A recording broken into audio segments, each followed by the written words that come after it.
ئێستا بارودۆخی هەرێم و بەغدا تۆزێک جێگیر نییە. هۆکاری ڕێکنەکەوتنیان چیە دکتۆرجان؟ هۆکارەکە کۆمەڵی هۆکاری کەڵەکە بوون، بەڵام گرنگترینیان ئەوەیە کە ئەم پەیوەندێ لە بناغەوە لەسەر ئەساسێکی دەستوری و قانونی مەحکەم دانەڕێژراوە. ئەم بەڕێزانە وا بیریان کردێتەوە هەمیشە کە دەسڵاتیان هەیە ئەوەی لە کوردستانە هەیە بیخۆن و لەولاژ ئەبێ مەسەڵەن بەشێک باش وەرگرن. باشە. ئەمە لە وەزعی تەبیعیە گونجاو نییە، یعنی چونکە تۆ ئەگەر بەشێکی لە وڵاتە بێت لە داهاتی گشتی وڵاتە بەشداری بکەیت بە پشتی ئەوەش کە استحقاقی خۆتە وەریگری بپێی دەستورەوە بێ قانون.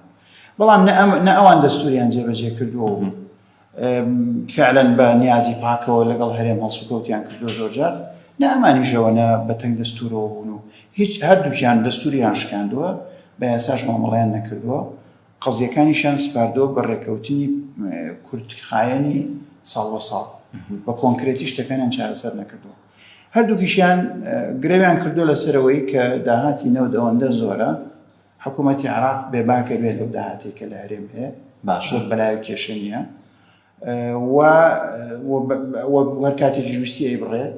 ئەمانی ژوای بیریان کردو ئەم داهاتە ئەوەنە زۆرە، خۆشیان تێرێک بن، ژێرخانەکانیشی پێ پڕەکەن لە پارە، گیرفانیشیان تەبعاً دوای گیرفانەکان باچی ژێرخانە، لە دوای ئەوە لێشی ئەمێنێتەوە و وجدانێکی زۆری خەڵکیشی پێەکەڕن و هەر کەسیش ناڕازی بۆ تۆزە ڕازیەکەن و ئاوازەکە تێپەڕێن و عیبی نییە.